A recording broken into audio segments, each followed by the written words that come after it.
La piel de los sueños. Un micro que busca articular educación y salud mental. Escuchamos y compartimos una polifonía de voces que nos cuentan sobre los sufrimientos, los sueños y los aprendizajes que nos tocan atravesar en esta época. Desde la Facultad de Psicología de la UNR y la radio comunitaria del Centro Ecuménico Poriajú. Haciendo comunicación comunitaria para otro mundo posible. Sigo cruzando ríos, andando selvas, amando el sol. Cada día sigo sacando espinas de lo profundo del corazón. Buenos días, buenas tardes, buenas noches, según desde en qué momento nos estén escuchando y desde qué lugar nos estén escuchando. Hoy para La Piel de los Sueños, desde la radio comunitaria, la FM Poriajú, el Cordón Industrial, para el mundo, vamos a estar en un programa especial porque somos varios y varias las que vamos a estar en esta entrevista, en esta conversación. Está Ana Tomasic, de la Universidad de Frankfurt, en Alemania. Está Luz Montelongo, del Instituto Universitario Internacional de Toluca, México.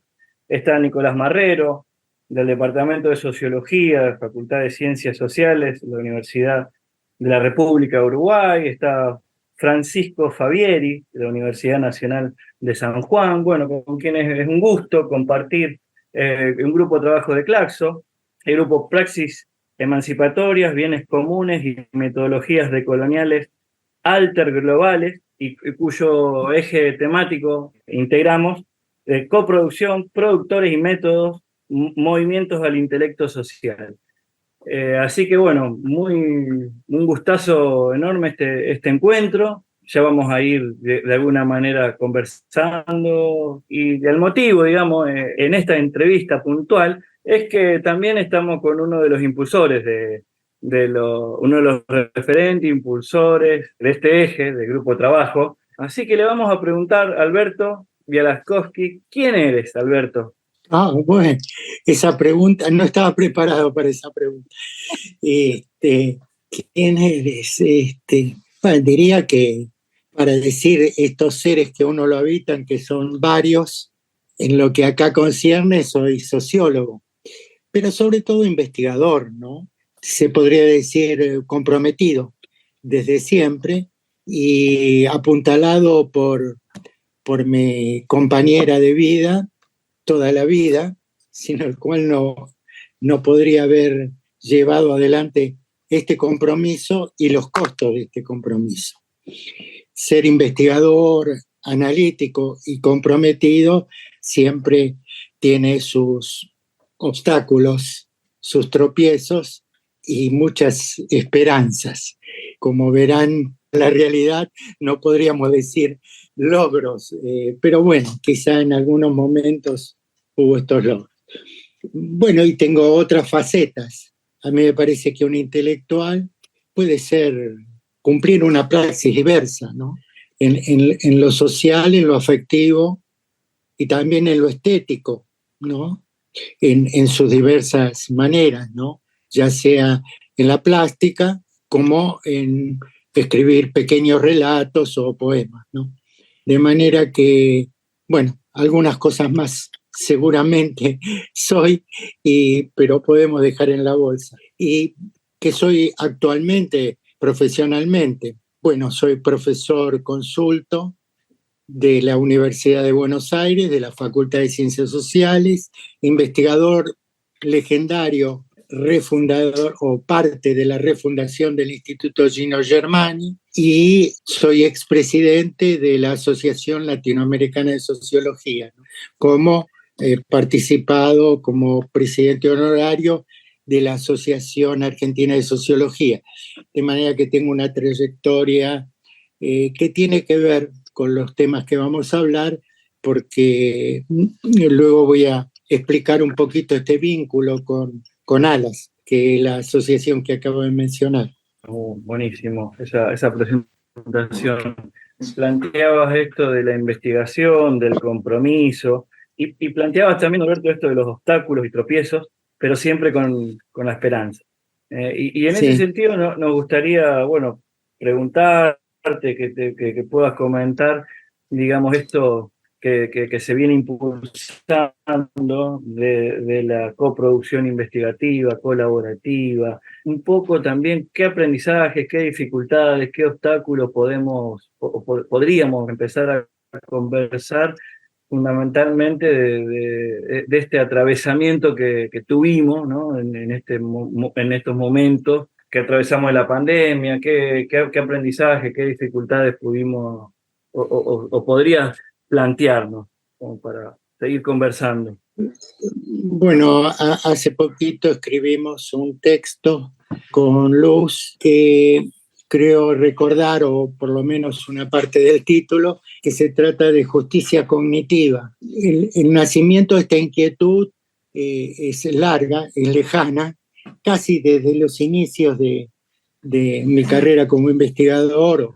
o performance como investigador, porque siempre me incliné por una forma participativa de crear conocimiento, de difundirlo, de alguna manera hacer que el otro cree conmigo, o yo estimularlo a que cree, ¿no? Entre los obstáculos, digamos, hay un momento crucial que fue en el barrio en que llamamos núcleo urbano segregado, en que nos encontramos sin palabras, sin poder responder al contacto habitual entre un investigador y los habitantes del barrio, cosas que nos dejaban enmudecidos. Entonces no podríamos hablar por ellos ni entender el lenguaje totalmente, ni las vivencias. Y ahí me surgió esta idea que luego vi que otros mundialmente han, en el pasado, ahora y en el futuro, yo creo, comienzan o han comenzado a hablar de coproducción, ¿no? Si uno va a la etimología de la palabra, está resuelta su primera definición. Su origen etimológico, ese co y ese producir, ese co es junto con. Bien, cuando le agrego conocimiento, ahí está. ¿Dónde están los obstáculos? Yo creo que los obstáculos están en la negación de lo colectivo, del saber colectivo, la noción de derrame de todo el campo científico. Esto abarca no solo a las ciencias sociales, sino a todas las ciencias, ¿no? Es una noción ficcional de derrame. Si yo escribo y produzco, si yo invento, esto se derrama. Ficción que fue por la no ortodoxia, por lo no clásico, por lo heterodoxo, fue ampliamente demostrado que la teoría del derrame en economía, vaya a saber si lo sabemos, no se derrama. Bueno, entonces yo creo que el derrame es una cuestión fundamental y el otro obstáculo es la evolución capitalista en dirección de crear una subjetividad individualista, que para autores ya lleva mucho más largo, pero por lo menos 200 años, y que ahora podríamos decir es la euforia de la definición, de la segmentación, de la concepción de un colectivo fragmentario individualista, ¿no? Hay que tener cuidado de no hablar de individualismo como si estuviéramos separados. Estamos en conjunto individualizados como individualistas, que es una cuestión entre otras ficciones, ¿no? Que me parece fundamental. Me parece que serían los tres obstáculos: la negación del colectivo, para reiterar, ¿no es cierto? El individualismo que llamamos epistémico, que abarca más cosas que de opinión, vos sos individualista, solitario o solitaria, archipiélago, no.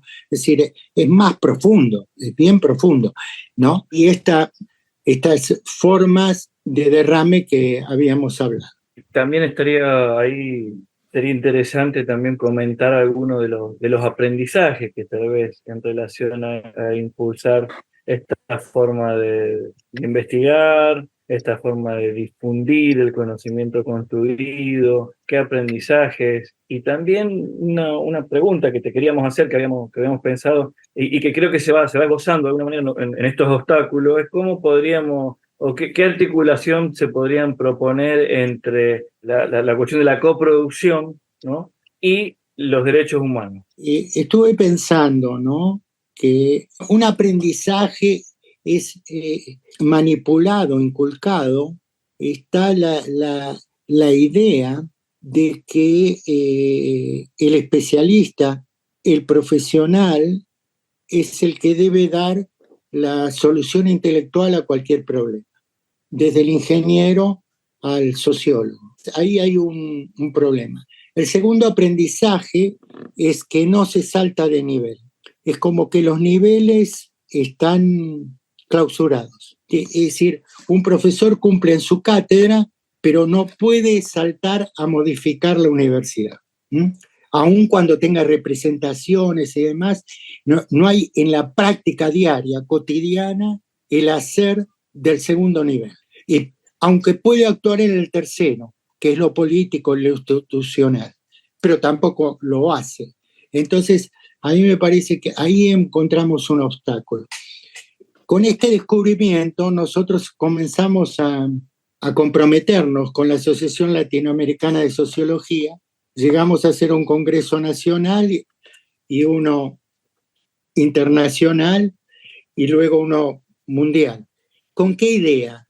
No la idea de tomar un cargo que siempre nos da placer, en este sentido de cargos de representación, sino con la idea de que si no cambia el paradigma de producción de saber, es difícil transformar la realidad actual, por un lado. ¿Qué tiene que ver con los derechos? Bueno, este es otro escrito que tuvimos oportunidad de compartir con Nicolás y con Luz. Creo que la justicia cognitiva no puede pensarse como un derecho aislado, sino como un derecho integrado a por lo menos dos dimensiones.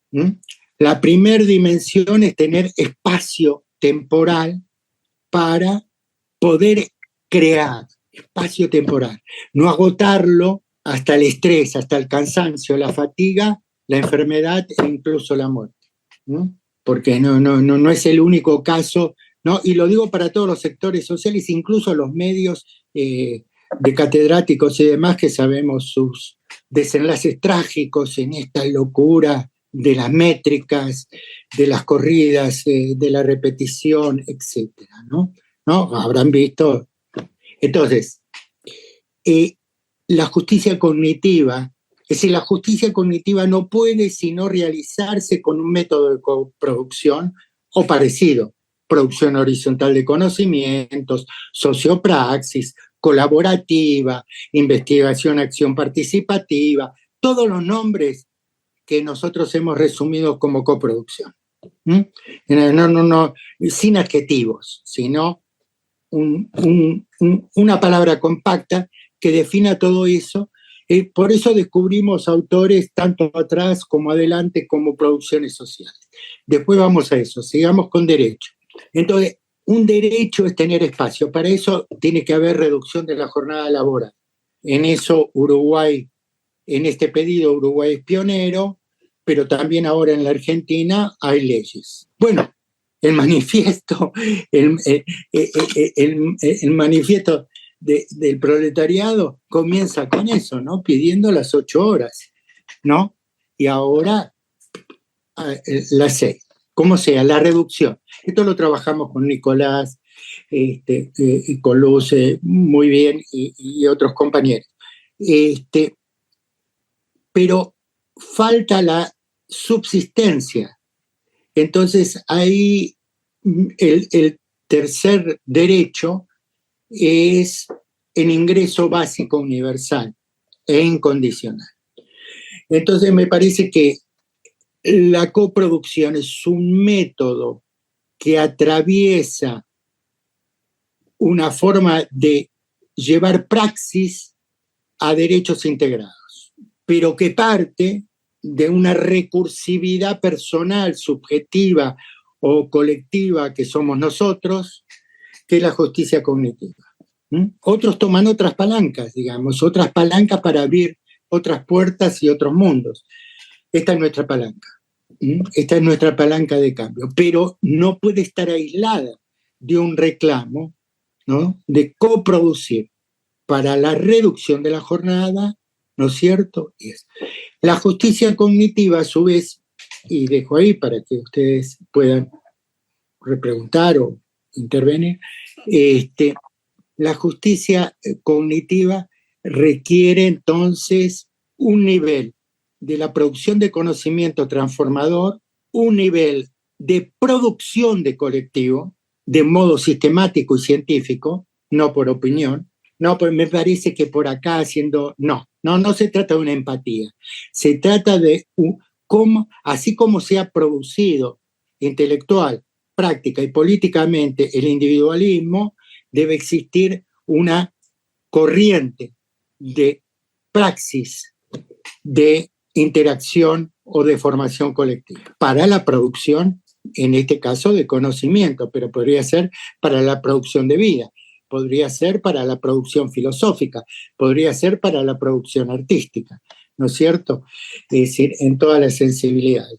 De manera que la justicia cognitiva tiene esa cantidad de ingredientes que hacen a una vinculación con la ética y el derecho. Bueno, ahí podríamos empezar a conversar, si alguien quiere tomar la palabra, hacer alguna reflexión, alguna pregunta. Dale, Fran. Hola, ¿qué tal? ¿Cómo están?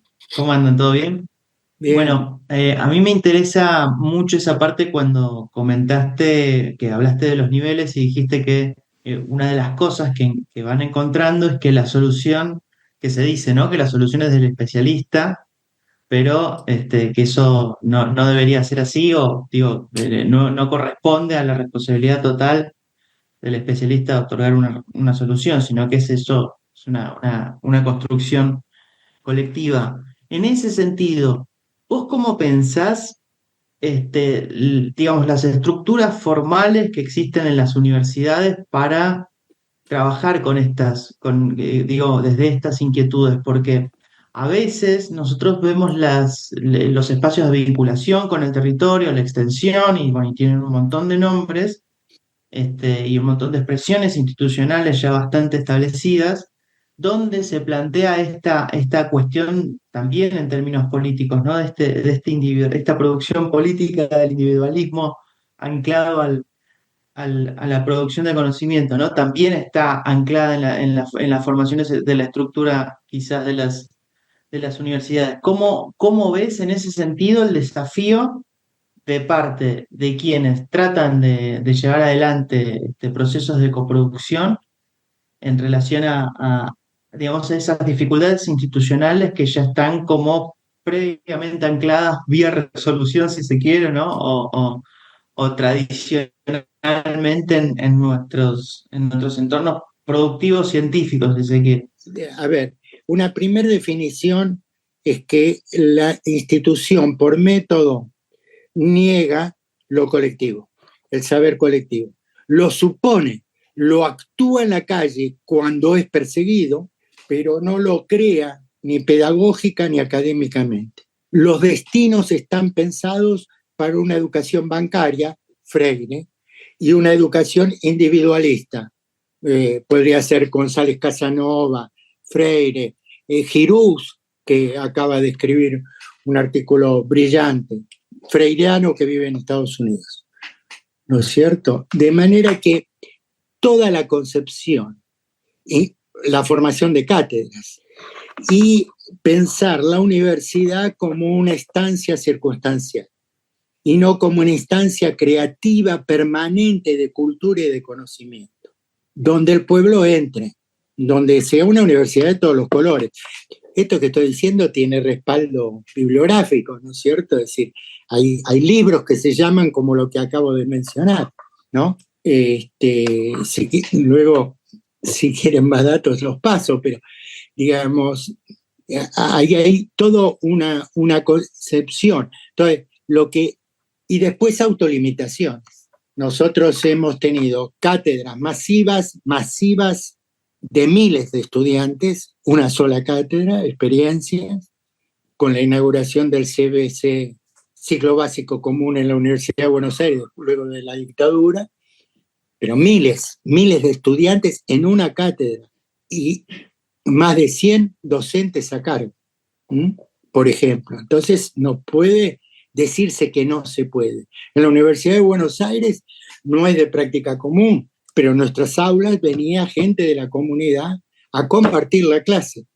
O sea que hay menos, a veces, hay menos limitaciones materiales y de posibilidades públicas que no se llevan a cabo porque hay todo un paradigma que abarca a las subjetividades en esta noción individualista clasificatoria, ¿no es cierto? Es decir, donde lo colectivo se suspende. Por otro lado, en la universidad creo que está equivocando su rumbo si se piensa que va a ser circunstancial. Bueno, salvo que haya un tendal infinito de desterrados, porque esos desterrados no van a tener trabajo, ni los que se reciban. Y esa infinitud, una de las instituciones que debe asumirlo es la universidad. ¿Para qué? Para crear conocimiento en un trabajo que ya no sería trabajo en los términos clásicos, por mencionar algún autor, ¿no? Sino es otra cosa, que se trata de la creatividad, ¿no? Tanto, bueno, Nicolás estudia muy bien estas cuestiones de la inclusión, exclusión digital, y es fácil hacer la cuenta. ¿Cuántos salen y cuántos entran? O cuántos potencialmente podrían suprimirse. Esta es la cuestión. Entonces volvemos ahí al tema de derechos. Ingreso básico universal, reducción de jornada, justicia cognitiva. Están como atados a esa, es una propuesta a esa crítica institucional. Bueno, sí. hemos quedado ahí después de estas críticas institucionales. Si alguien más quisiera hacer alguna pregunta, me parece que es un tema, digamos, una problemática, ¿no? Claro. Esto que plantea Alberto, digamos, en relación a ese entre, ¿no? No voy a mencionar la universidad. En América Latina se postulan aspirantes por año, 200.000 postulantes, solo entre el 10 y el 20% de ellos entran. El 80%, o sea, alrededor de 150.000 que tienen estudios secundarios, quedan sin universidad. Esa universidad, ¿no? Para poder entrar a esa universidad hay que responder 100 preguntas. La pregunta, Fran, es: ¿quién hace las preguntas? ¿Quién corrige las preguntas? Nosotros. Alberto, tú planteabas anteriormente que una de las condiciones para que sea posible la coproducción y se logre una mayor justicia cognitiva es tener el espacio temporal para poder crear. Exacto. Y entonces yo te quería preguntar cuáles son tus reflexiones en torno al espacio físico, en el fondo, requerido para la coproducción. Pero espacio físico lo estoy pensando mucho más en términos de espacios que permiten la interacción humana. Y uno de los espacios que mencionaste ahora es la universidad, pero estoy segura que en verdad tú estás pensando también en otros espacios más, y sería genial que nos pudieses contar un poco más al respecto, acerca de esta dimensión espacial.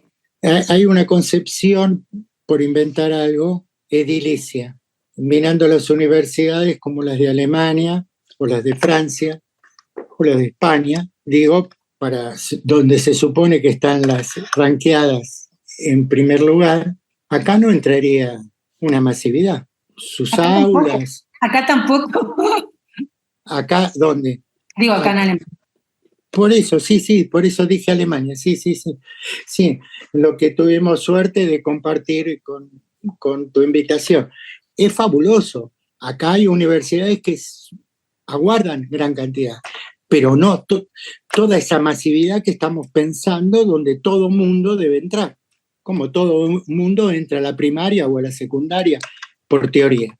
Yo creo que hay 3 espacios para la universidad, como es en los congresos o como en la práctica investigativa. Los espacios normales de los campus o edificios, los espacios de los barrios, las instituciones de los barrios. Nosotros hemos dado clase en iglesias, hemos dado clase en escuelas primarias, hemos dado clases especiales en galerías de arte. Y lo digital.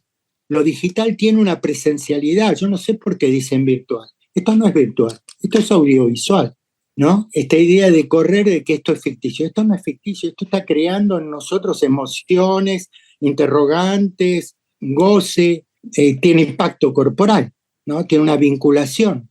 Como sabe Nicolás, que he discutido este concepto de inmaterialidad de las cuestiones digitales. ¿Qué inmaterialidad? Si yo no tengo esta tablet, no podría comunicarme con ustedes. Es decir, siempre hay un vínculo de lo existente en lo material, ¿no? Desmaterializarlo, eso es una forma política. Por supuesto que se puede hablar de materialidad, pero no se trata de eso cuando uno tiene una definición de conocimiento político o político-social. De manera que eso, pienso que hoy es posible enseñar, aprender, investigar al infinito, infinitamente.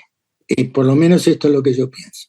¿Qué es lo contrario? Lo contrario como ahora, derrame, donde se supone que llega, que no llega, manipulación, dogmatismo o pseudo-convencimiento.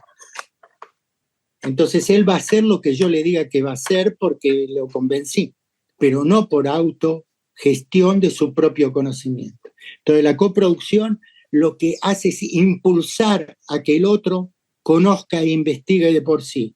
Y que salga, ¿no? Es como las investigaciones sobre la pobreza.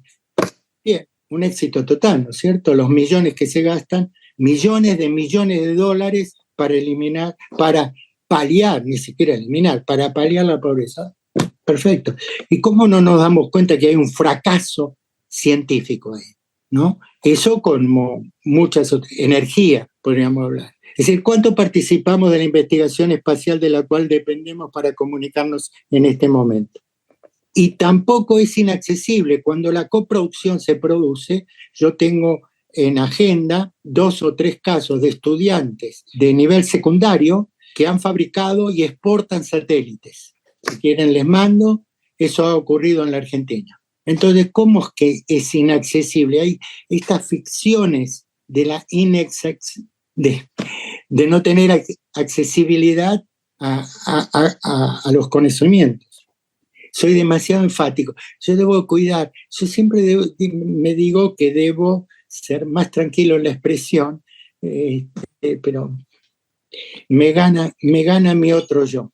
Ahí tenés un yo para tu pregunta. Otro yo. Iba un poco en ahora que dijiste lo del yo, por lo menos quienes trabajamos con colectivos, con organizaciones sociales, y nos vemos a veces con frustraciones a veces dentro de la universidad para desarrollar la coproducción, por ejemplo, hay cierta tentación en que la universidad, digamos, hacer la práctica universitaria usual y hegemónica en la universidad y hacer otra cosa por afuera, ¿no? O hacer todo por afuera, fuera de la universidad, fuera de los muros de la universidad. Recuerdo haber conversado contigo, Alberto, en algún momento esta idea de construir una suerte de ser bifronte, ¿no? De poder habitar distintos espacios y disputar distintos espacios, porque Exacto. también dentro de la universidad poder, digamos, abrirse camino en torno a la coproducción, pero también con los colectivos, con las organizaciones, también hay cierta fetiche con lo técnico, ¿no? Y con el técnico y con lo intelectual que resuelve lo que decíamos hoy al inicio. Entonces creo que ahí hay ciertos como desafíos que quienes intentamos trabajar en distintos espacios se vuelve tensionado, ¿no? Esas prácticas. Quería preguntarte cómo ves esta idea. No, tal cual la describís. Yo más bien agregaría, ahí tenemos varios, hay obstáculos que son aparentes, por lo menos desde la universidad pública. 3 cosas.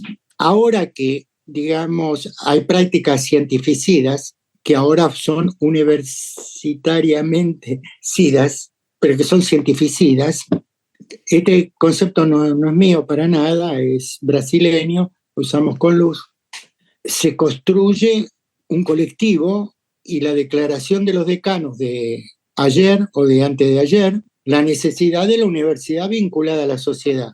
Bien, entonces llevémoslo a cabo, pero en toda la línea. No que si yo produzco un ingeniero le estoy dando a la sociedad y que el ingeniero haga lo que quiera. Entonces, y no quiero entrar en cosas más corrosivas, porque de los expertos, cómo se lleva el mundo y con qué expertos, por un lado. Y por el otro, lo que creo es que con esto lo hemos trabajado también con Luz últimamente, pero también estaba en un trabajo que hicimos con Ana.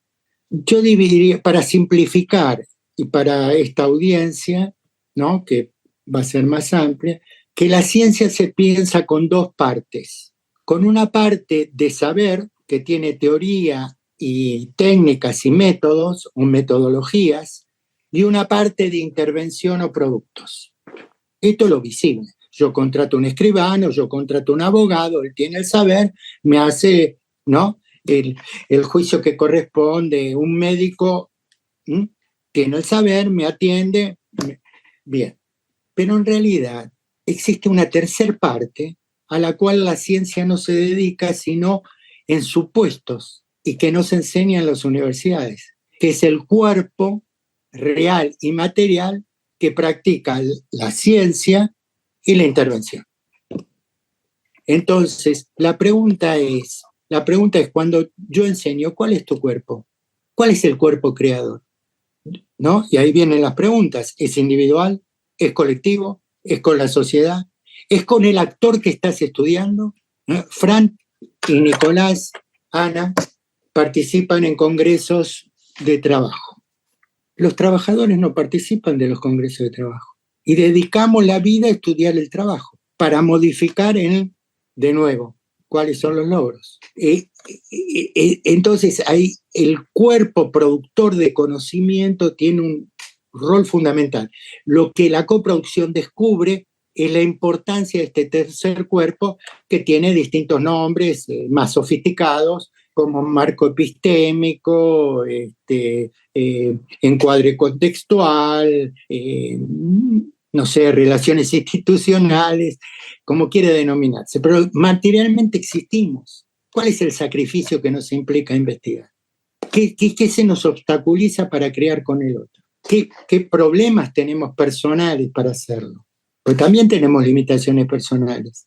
Tenemos toda una inculcación de querer ser líderes intelectuales, de quedar en la historia. Bueno, lo digo directamente en esta audición, ¿no es cierto? Ese bronce y anida en nosotros. Entonces, yo no digo que no, bifronte, cada uno con lo suyo, yo digo bifronte, pero ¿cuál es la porción de tiempo que yo me dedico a crear nutrir ese cuerpo, ese tercer cuerpo que sí o sí compone la ciencia, ¿no? O el paradigma. El paradigma no es solo ese consenso teórico y la intervención empírica. Bueno, Luz, ¿querés hacer alguna pregunta, alguna reflexión? ¿O estamos ahí vamos quedando muy reflexivos, reflexivas? Sí, creo que pues son muchas cosas que se van poniendo, ¿no? Porque, bueno, yo desde una mirada pedagógica tampoco me puedo alejar de ella, ¿no? No soy socióloga, aunque también he escrito mucho con Alberto y sé que hoy hay que tener una mirada interdisciplinaria. Pues sí, queda un reto también, ¿no? Como para mirar esta parte de cómo empezar a educar, a formar, no solamente en espacios, pero pues la educación va más allá de los espacios institucionales. Y bueno, justamente yo acabo de hacer un texto sobre el derecho a la ciencia y la mirada que yo le estaba dando es desde los organismos internacionales, porque bueno, hoy están siendo este discurso en que llevan adelante las los países, ¿no? Y los estados. Entonces, bueno, lo empezaba a mirar desde qué es lo que se dice y también desde una mirada de la coproducción investigativa. Y lo que yo fui encontrando ahí es que los organismos internacionales, bueno, en principio, en sí el derecho a la ciencia es un derecho que se ha reconocido desde la creación de Naciones Unidas, a manera de institucionalización de los derechos humanos. Yo no he hecho un estudio para ver qué había antes, porque, a ver, muchos derechos se han encontrado a lo largo de la historia humana, pero no de una mirada institucionalizada en un organismo internacional. Entonces, el derecho a la ciencia sí está, se ha trabajado muchísimo más en los últimos años. ¿Y qué se entiende, no, por derecho a la ciencia? Y lo que yo fui encontrando es que es solamente una mirada así de pasar de un sujeto pasivo, de ser un beneficio, de los beneficios científicos, que esa es su primera como punto de tensión o de crisis o de crítica, y que eso se ha resuelto con el Open Access, con la participación ciudadana o ciencia ciudadana, pero también verlo desde la coproducción es solamente una participación no activa que tiene que llevar a que mencionaba ahorita Alberto, de esta formación. Entonces yo lo iba reflexionando y decir, a veces cuando uno empieza con esta mirada es como, bueno, entonces hagámonos todos científicos. Y creo que no, sino es como compartir, porque también de una mirada no podemos ser tan inquisitivos de tienen que serlo, pero cómo vamos inculcando con estos encuentros, con el diálogo, con el estar con el otro, el tiempo con el otro, en la reflexión con el otro, entre nosotros, ¿no? Que es lo que voy queriendo decir, o este podcast que vaya abonando al pensamiento de la gente y entre todos actitudes, habilidades, reflexiones de esta praxis que la ciencia debe de tener, ¿no? Para la transformación. Entonces yo sé que el reto a veces puede ser inmenso, porque lo vemos a veces está en la estructura mental, que está en un intelecto colectivo de individualismo epistémico, de ruptura, o como decía ahorita Alberto, de los méritos de la carrera que tenemos. Entonces, romper esa mirada, romper a nosotros mismos, desnaturalizarnos a nosotros, es un reto inmenso, porque no es solamente de adentro hacia afuera, sino también de afuera hacia adentro. Y yo cómo me dejo interpelar, cómo me trastoca el otro, cómo me irrumpe, cómo me reacomodo, pues es un trabajo constante que también creo que para eso agregaría yo, ahí se necesita espacios de tiempo, ¿no? Porque en el ir y venir que a veces tenemos en las instituciones y en nuestro trabajo, no nos permiten esos espacios de reflexión, y que es algo que se va necesitando para ir avanzando en esta mirada de coproducción, ¿no? Del encuentro con el otro, yo te lo veo así como para la transformación y crear este colectivo cognoscente con una mirada también de justicia cognitiva, ¿no? Para una justicia social. Bueno, creo que ahí me quedo ahorita y seguiremos reflexionando. Hermosa reflexión. Muchas gracias. No sé si alguien más quiere hacer alguna pregunta, Ana. Ahí, buenísimo. Me parece que sería importante que, Alberto, si pudieses contarnos un poco sobre el trabajo que ustedes han hecho en los núcleos urbanos segregados, porque creo que eso permitiría a todos quienes estamos participando en esta conversación y quienes después la van a escuchar, entender cómo en concreto has venido llevando a cabo la coproducción con tu equipo. Yo creo que ya había antecedentes de la investigación-acción participativa, y nosotros con esta síntesis o esta renovación, este acumulado de otras experiencias, otras miradas, y también porque había caído en desuso la investigación participativa, ¿no? Tuvo como una euforia en los 70 y después cada vez más los métodos neoliberales. Nosotros llevamos porque todavía hay parte del dispositivo que siguen funcionando en Fuerte Apache, que es un conjunto de monoblocks. Y ahí, hemos recorrido todo, desde hablar con el ingeniero que construyó estos monoblocks de manera uniforme y sus críticas en la misma facultad de arquitectura casi. Teníamos ahí todo un tema, no digan, sean libres, pero cuando dijimos lo que veíamos era bravo cuestionar, ¿no? Con qué materiales se hicieron, ¿no? Porque para los pobres materiales, para los pobres, pobre planificación, ¿no? Es decir, sacar de una villa a migrantes recientes del campo, rurales o de ciudades menores que estaban acodados en la ciudad, trasladarlos ahí, a edificios de 10 pisos que exigen una comunidad, ¿no? Exigen mantener un ascensor. Y hay que mantener un ascensor, ¿no? Y no arrojar basura. Entonces ya no funciona. O una ambulancia no puede entrar en los pasillos diseñados en el tablero. O cómo se abastece. Es muy impactante, ¿no? Porque eran épocas difíciles.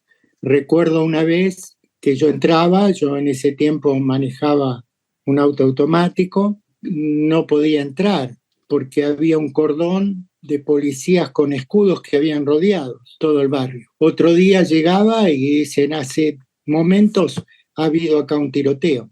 Y yo estaba llegando, era 1 hora de diferencia.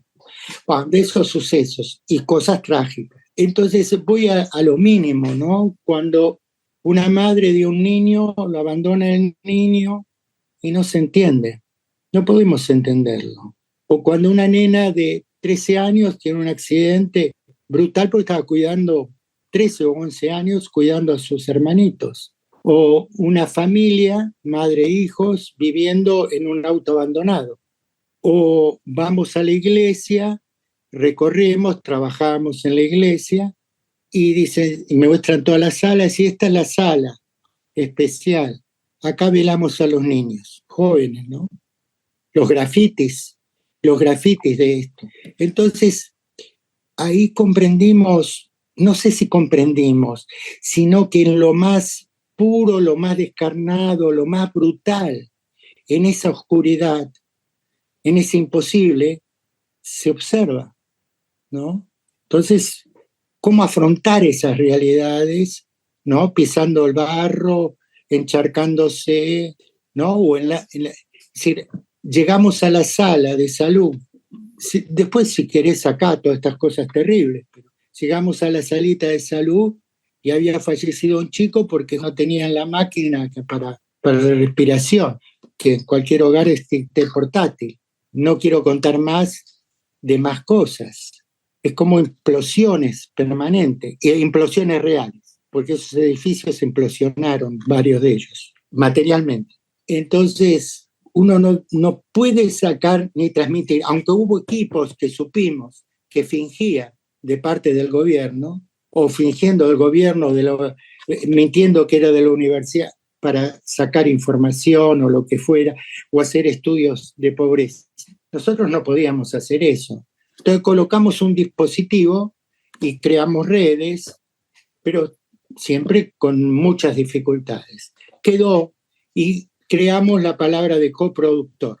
Y el coproductor es el que investiga junto con nosotros. Y entonces Roxana y el equipo vienen hace 20 años teniendo un mamotreto ahí de historias de vida, que en realidad no se trata solo de la historia de vida, sino del diálogo de transformación. Y nos dimos cuenta que reflexionando sobre la historia, lo que había ocurrido en la dictadura y el núcleo urbano segregado, su construcción, su traslados en camiones, siendo fumigados, eso es revisado a través de un conocimiento autogestionado, animado a la mente.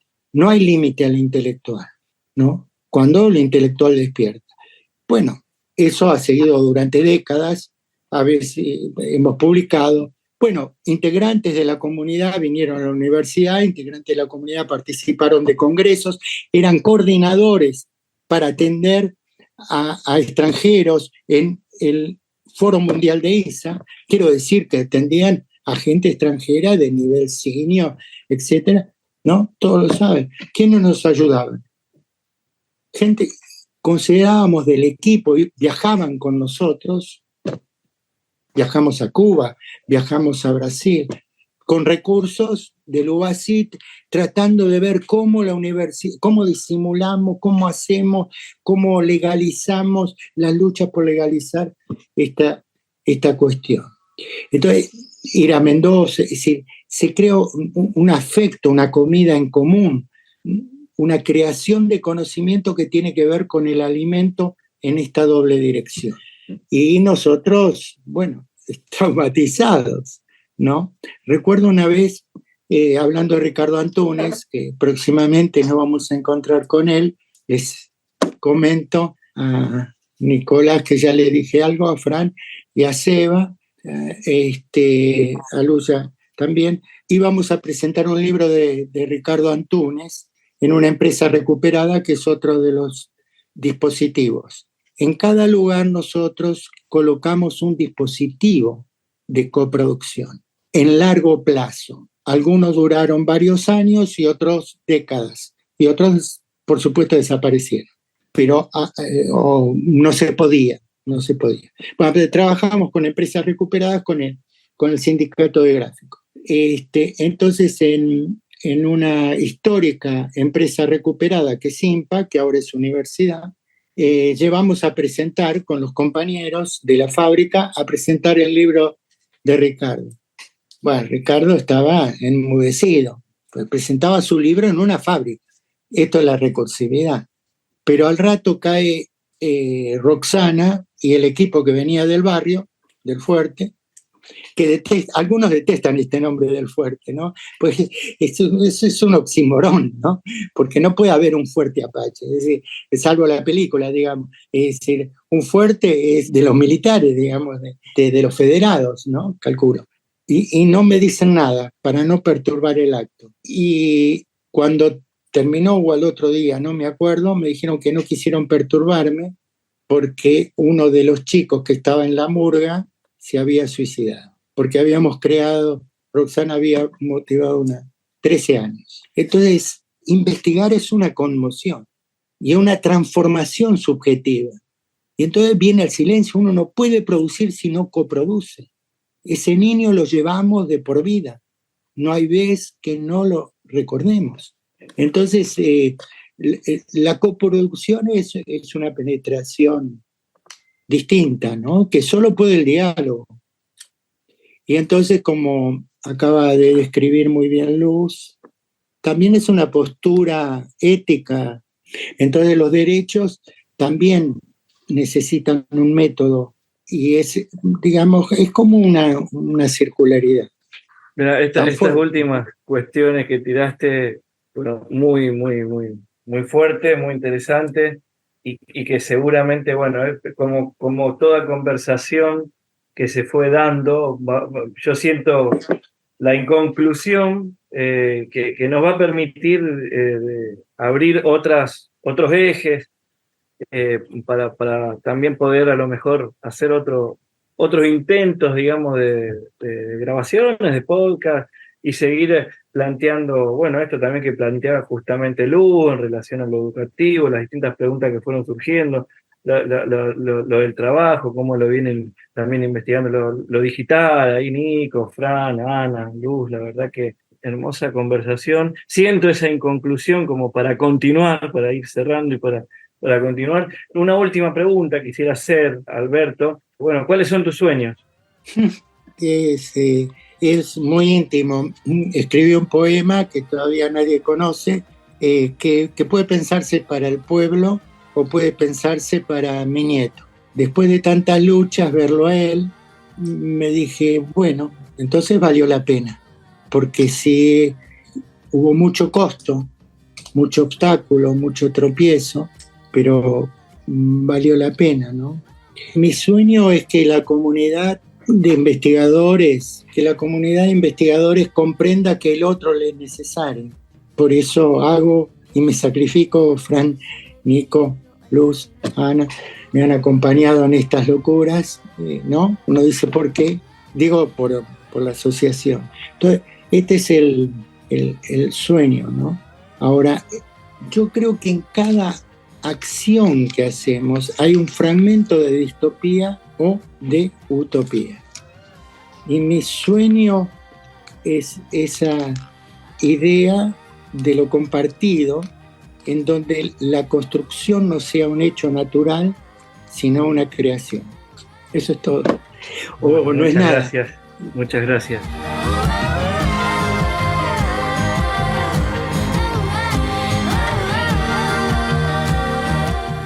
Gotas, por Alberto Bialakowski.